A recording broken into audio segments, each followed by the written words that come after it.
The sun mercilessly blazed over the city, the heated stone slabs casting long still shadows on the road, and only the right side of the street offered rare coolness. There, under the umbrella of thick tree shade, we moved forward. The teacher walked first, his posture always straight, and I, his devoted student Swami, walked behind him, carrying an awkward box filled with tools and fragrant medicines. For 3 years now, this box has been my burden and the symbol of my chosen destiny. It pulled at my hand and reminded me once again who I was to this city. Not a rustic simpleton, but a student of India's most talented doctor. The city boys who once teased me now look back with respect, sometimes even with a hint of admiration. If you enjoy this kind of content and want to hear more fascinating stories, make sure to subscribe and leave a like, but only if you're genuinely interested. Get ready for the story. And to those listening before bed, I already wish you sweet dreams. I heard whispers behind me as we delved into the narrow lanes of the city's neighborhoods. That's Swami, the student of Charaka. I was filled with a constant readiness to learn and serve, though not long ago life was simpler in my native village, where boys apprenticed to blacksmiths or carpenters and doctors seemed distant and mysterious. The city streets lived to a special rhythm. Unlike villages, every step could lead to a new mystery, story, or tragedy. People passed us with bandaged heads and crutches, each carrying their own reason for suffering. Beneath the sun and dust, new legends and songs about the miracles of medical skill were born, and the names Charaka and his students spread like the wind. That day, as always, I was the shadow of my teacher. Majestic and stern, he looked ahead, choosing our path, sometimes stopping to examine a wound or ask a passerby about their health. Inside the box lay the most valuable instruments: bronze clamps, thin blades, dried bark, and powders from rare plants, a heritage of generations of medical knowledge gathered from the farthest corners of the land. Charaka could set bones, identify hundreds of herbs, and even restore what was lost: noses, ears, lips torn off in battles or by harsh court sentences. His medicines, made from plants and minerals, were famous for their wide range of effects, from simple pain relief to complex restorative procedures. Some considered him a magician, but he always remained humble, avoiding praise, and only thanked his teachers and the old medical school, which, as the elder said, was the first hospital in the world. Our path led us from the main street into an alley where low buildings with gray facades pressed close to each other, leaving narrow passages through which light rarely broke. Here lived the poor, those whose fate often depended on the kindness of others and whether at day's end they could buy even a pinch of medicine if a few copper coins were left in their pockets. Charaka always opened his doors to these people. With money he received from the wealthy patients, he bought medicine for everyone who came to the hospital's threshold. On colder days of Himanta, when rains and frosts overwhelmed the city's poor inhabitants, my teacher gave them warm clothes and blankets. I saw how his kindness changed the world around him. At the corner of a two-story house, sand-colored and weathered, Charaka suddenly stopped. Despite his fatigue, there was something grand and unshakable in his gestures. He looked at me attentively, almost penetratingly, and spoke in a hoarse voice. "This house belongs to a good man. He is very sick now. I don't think we can help him, but I must try." The owner of this house helped your father. Here he hid with a bandage over his mouth, and here I performed a complex operation on him. I was stunned. Hundreds of questions swarmed my mind like ants. The teacher, as if hiding from my curiosity, retreated under a shady tree there, in the shade. His figure resembled a wise elder from a legend. When he spoke again, his voice carried the shadow of ancient sorrow. Thus began my adventure in this city. Not just a journey alongside a teacher, but a path to deeper knowledge about the true value of human life. How justice pushes out injustice and how the hands of a doctor can return what fate wrongfully took away. I knew that ahead awaited not only lessons in medicine, but also lessons in mercy and resilience, without which it is impossible to understand the essence of this ancient land. Walking 2 steps behind my teacher, carrying a heavy box in my hand, I always remember the day I first saw Charaka's clinic. My father, quiet and determined, was still my support. He held my hand tightly, leading me through the bustling streets. We didn't ask anyone for directions because my father trusted his own instincts. Whoever seeks the truth will find the way, even through the crowd and chaos of a strange city. There was no silence at the entrance to Charaka's home. Dozens of people with bandaged heads, faces scarred, on crutches, gathered around, all waiting. Everyone told their own stories of ailments, argued about the line, and got angry if someone tried to cut ahead. Only snakebite victims were allowed to skip the line. Their groans echoed the most terrible dangers known both in the village and the city. I had never seen so much suffering in one place. Wealthy patients brought gold coins, but almost just as many poor people waited there. Karaka opened his doors unhesitatingly for those like them, medicine for the rich, help for all. I heard that during the cold season of Himanta, when rain and drizzle locked people in dark homes, Charaka even gave clothes and warm blankets to those who couldn't afford even modest treatment.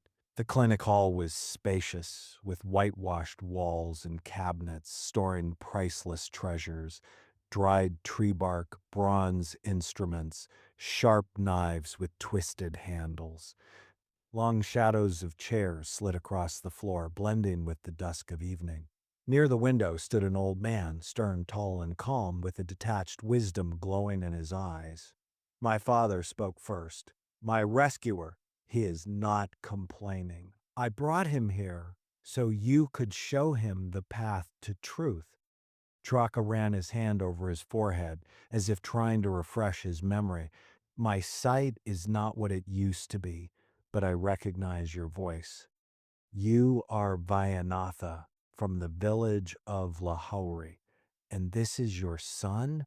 At that moment, I didn't realize this brief conversation would change my destiny forever. Charaka was not a teacher in the full sense. He had no school, only a clinic where he healed bodily flaws.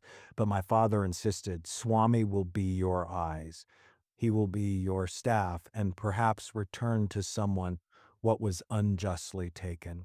With tears in my eyes, I said goodbye to my father. Everyone else gave their children to blacksmiths or carpenters, but he trusted me to a stranger, betting on truth and knowledge.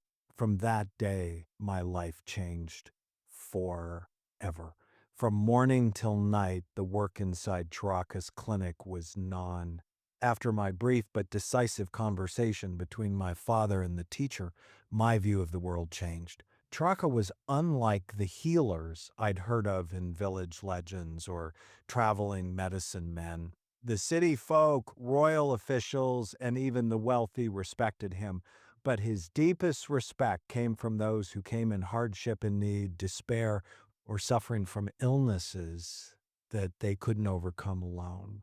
Inside his clinic, Charaka was both a strict mentor and a compassionate listener.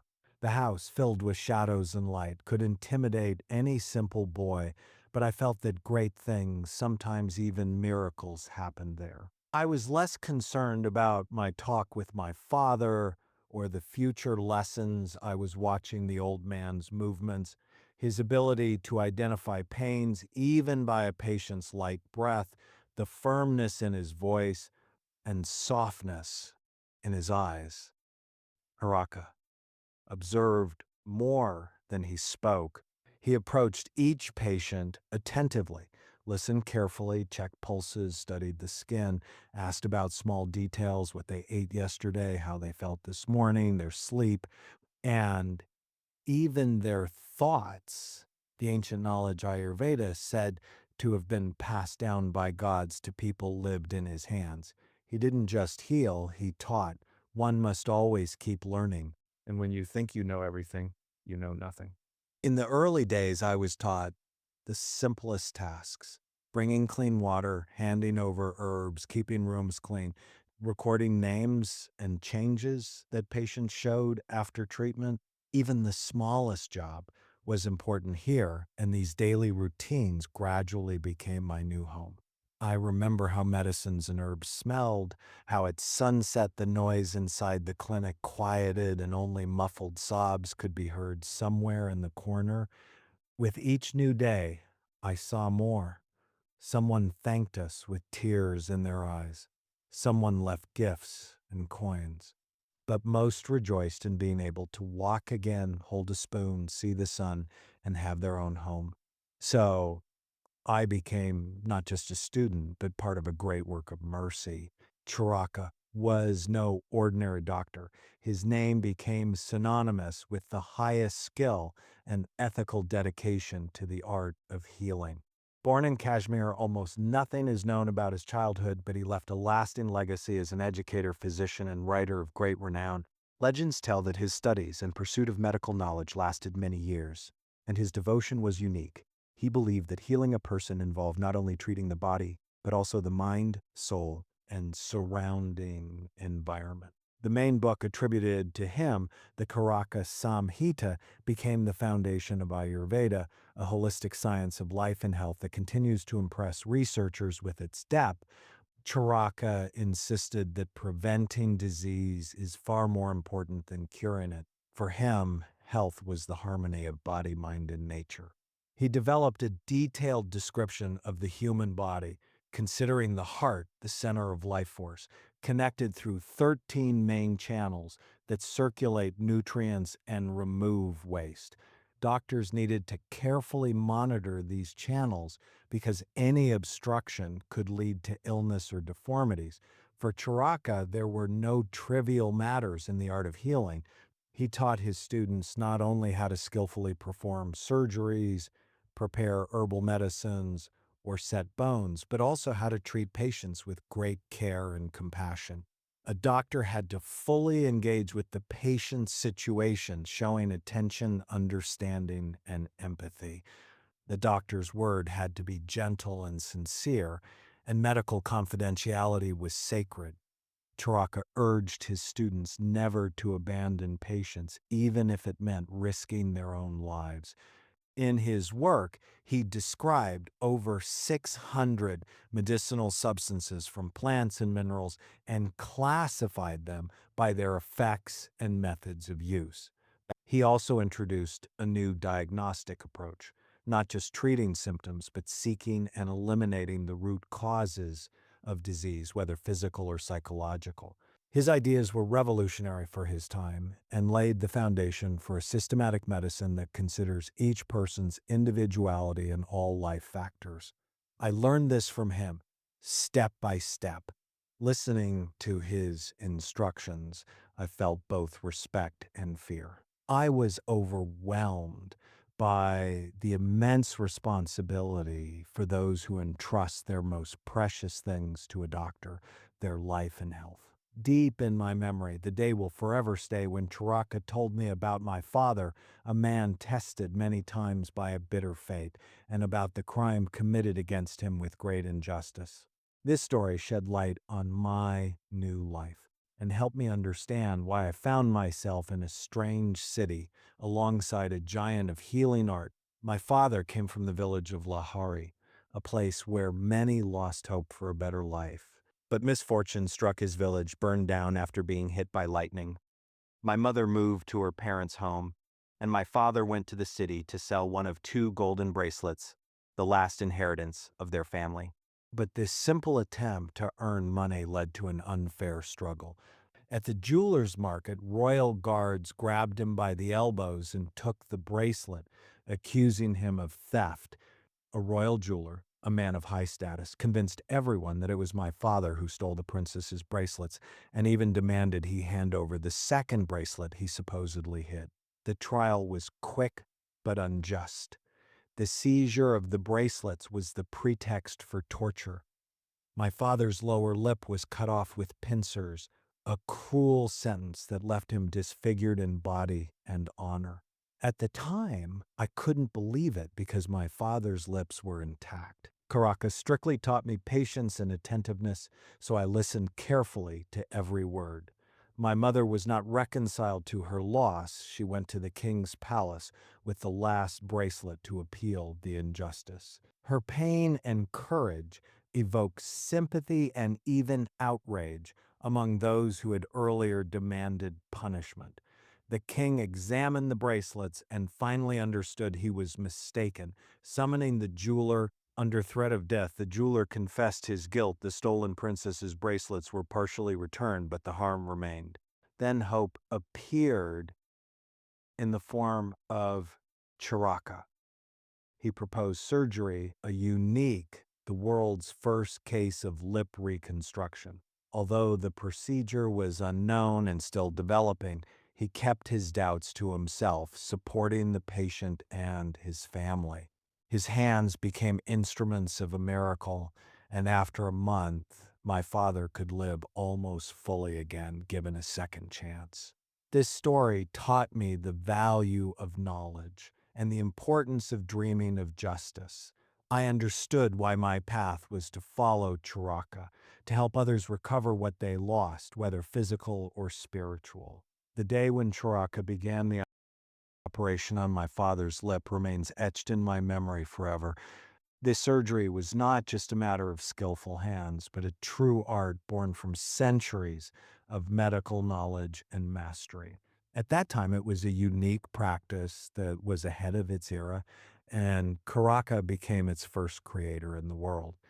The operation required utmost precision and patience.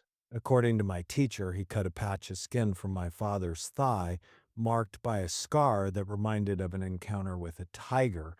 That whole patch of skin became the lip, alive, delicate, though wounded but capable of living on. This method of restoring damaged body parts was unconventional, but Charaka trusted his skills and the teachings of Ayurveda, which taught the finest nuances of repairing the human body. To prevent inflammation and infection, he smoked the wound with special herbs and applied dressings that maintained cleanliness and healing. My role as the student Swami was to assist at every step, handing instruments, ensuring sterility, supporting my father, who endured pain and fear patiently. I never imagined back then that I would witness such a miracle. After a month, the patient had almost fully recovered, and it was more than just a physical victory. It became a hope for many broken lives rejected by society. Traka said, "We heal the body to give a person the strength to live on, not just for beauty." This first success laid the foundation for my further work with the teacher. I learned not only treatment, but also the art of understanding the pain and difficulties of every human fate.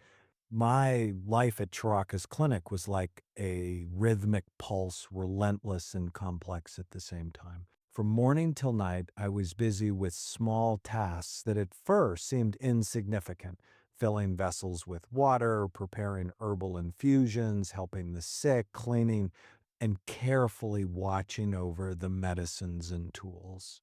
But it was these simple actions that formed the foundation of a great art. Every day brought new challenges. Someone struggled to breathe, another groaned in pain, while some suffered from heart or headaches. Karaka taught me to listen not only to words, but also to the patient's body, their breath, changes in the skin, behavior. He said a student should be like fire, not only providing light, but also feeling heat and cold. My skills grew as I watched the master easily set bones, apply bandages, treat with herbs, and know hundreds of recipes from plants and minerals. I learned to remember every tiny detail: how to extract juice from leaves, how to properly mix herbal blends, how to combine powders to relieve pain.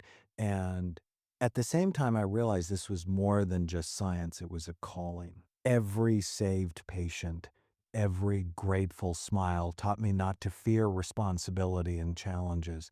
The clinic itself, a place filled with compassion, patience, and hope, became my new home. The teacher strictly guarded the medical secrets. He didn't allow sharing anything about patients to prevent misuse of information. When you enter the home of the sick, you carry not just knowledge, but the highest responsibility. You are the eyes and hands of your teacher. Learn diligently, because many lives depend on you, he often repeated. Days passed by, and I sank deeper into the world of medicine, preparing to become a true student of the great Charaka, and perhaps one day to walk his path as a healer. The city where we lived and worked was diverse. Every corner had its own character, joys, and fears. I began to understand this gradually. Every time we wandered the narrow streets with Karaka, where the smell of freshly baked bread and smoke filled the air, and voices of merchants and children's chatter echoed everywhere. We often visited poor neighborhoods where houses stood close together and people struggled daily with hunger and illness.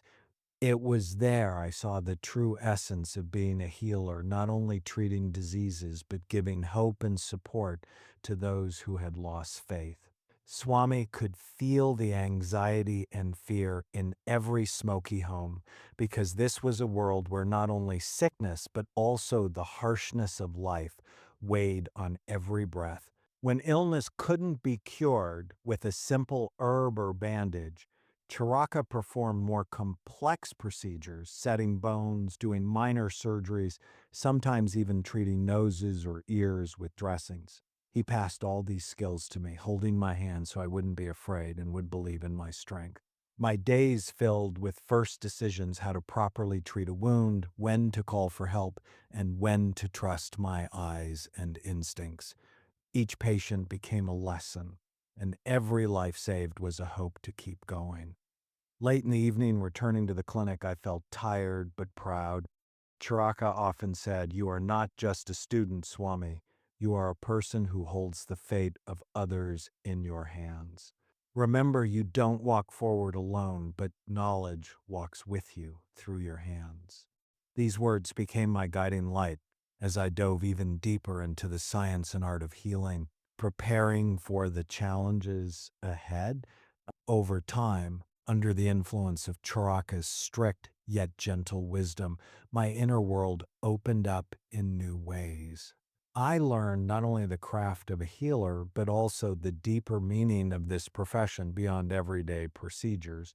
Karaka often said, "Healing is not just the skill of the hands, it is first and foremost learning patience, compassion, and most importantly, understanding the human soul."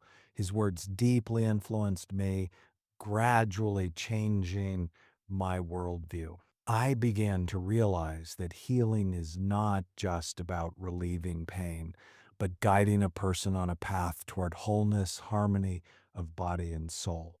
Every day, seeing the sick and their faith in recovery, I felt a great responsibility. Charaka taught me to keep my thoughts and emotions balanced, not letting doubts control the treatment. This inner harmony is the foundation of the art. A healer must be calm like water to pass that harmony to others. An unseen growth was happening: growth of spirit, faith in myself, and faith in the help I offer to others. I understood that with every patient, I was becoming not just a student, but a person who changes the world around them. Love for my teacher and respect for my patients became my daily compass. I learned to be brave in the face of hardships, compassionate toward pain, and to acknowledge my own mistakes to become better. Each day brought new stories and new faces, patients of all ages, from different backgrounds and professions, each with their own struggles and needs. The streets of the ancient city became my second home. As we passed through bustling markets, my teacher and I often met craftsmen with bandaged hands, weary travelers, and mothers carrying crying infants suffering from illness. One day, We were called to a little boy suddenly struck by a high fever. I was anxious. Every visit to a patient tested my ability to face fear and doubt. Charaka calmly guided me step by step on how to diagnose and treat, teaching me to look beyond just the symptoms. My teacher said there are no small matters in medicine, everything matters. A healthy person is the harmony of body and spirit. That harmony became my goal, helping each person return to the life they deserve to live. Wandering the city taught me to listen not only to the sick, but also to the city itself, its breath and rhythm. I became more attentive to the little things, the tears and smiles, the patience and hope of people. These challenges made me stronger not only as Charaka's student, but as a person ready to bring light to the darkest corners of life. At Charaka's hospital, every person had their own story full of pain, hope, and change. I remembered a few that deeply moved me and taught me more than any book ever could. One day, a woman with severely damaged legs was brought to us. She had endured pain for a long time, afraid of losing her job, but the suffering became unbearable. When Charaka examined her, he prescribed special herbal compresses and gentle joint manipulations that slowly restored her mobility. Her gratitude was so sincere, I saw that medicine wasn't the only force. Human kindness was just as powerful. Another patient was an old craftsman with a festering wound on his hand.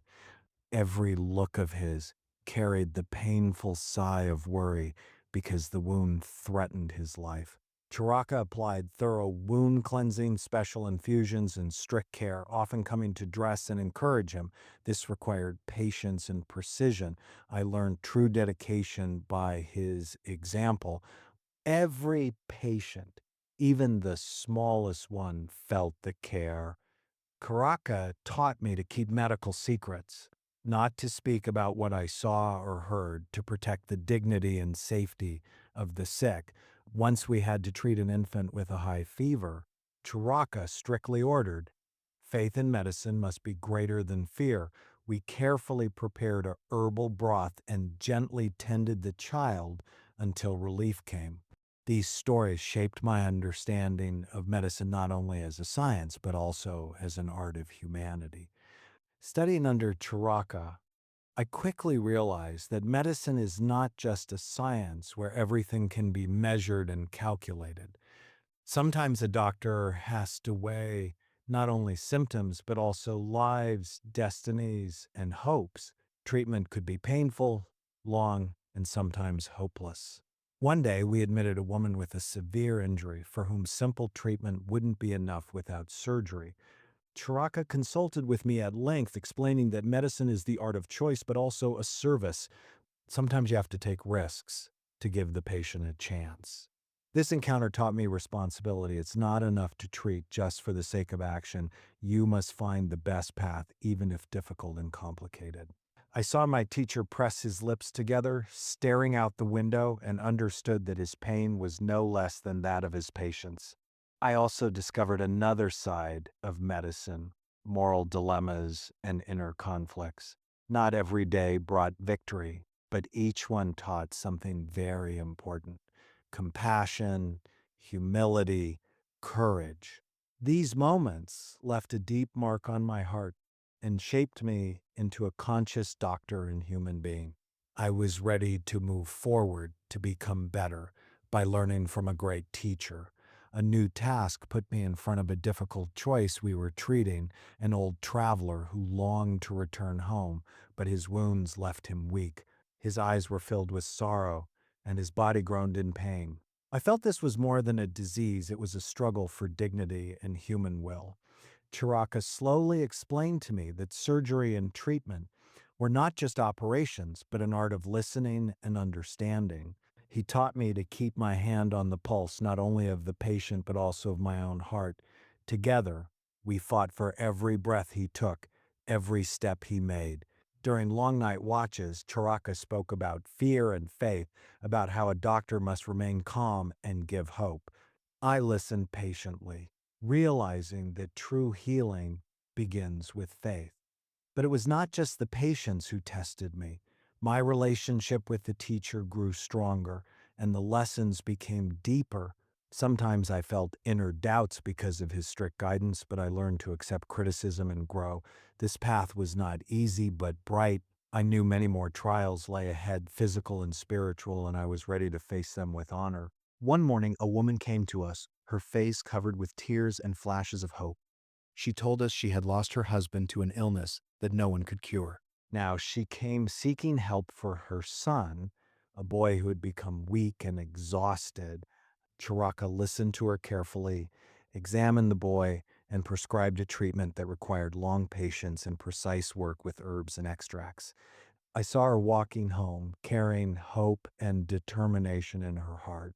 It was a small victory in a great battle for life. Another case involved a young man wounded in a fight who feared not only pain but also the judgment of society. Charaka taught me to heal not only the wounds on the body but also those hidden deep in the soul. We learned to give patients the strength to accept themselves and their past. In those moments, I understood that a doctor is not a machine for healing, but a guide and a compassionate friend who helps one walk through the darkest paths. My teacher often said, without faith and love, no operation will be successful. These lessons became precious stones in my personal growth. I learned to see the world through others' eyes, to feel the fear and joy of others, and to become part of their destiny. After many years of learning and service, I realized that the true art of medicine is not only about treating physical ailments, but also about learning to live in harmony with oneself and the world. My teacher, Charaka, a great doctor and sage, left me not only knowledge about herbs, surgeries, and diagnosis, but also a deep understanding that prevention is more important than cure. Charaka taught that life is a wonderful interaction of the body, soul, and surrounding nature, and maintaining health depends on a person's lifestyle, thoughts, and actions. He introduced the concept of 13 vital channels and explained how to balance them to avoid diseases. His work, the Karaka Samhita, became the foundation of Ayurveda and transformed the world of medical knowledge. I took my first steps as a student, then as an assistant, and finally as a doctor whose main duty was honor and responsibility toward every individual. I saw how my teacher's knowledge helped restore life and gave hope to those who had surrendered to fate. As I conclude this journey, I feel the strength to move forward, to carry the light of knowledge and compassion to future generations. And the memory of my teacher, Charaka, is a beacon guiding me toward good and just deeds on the path of healing and life.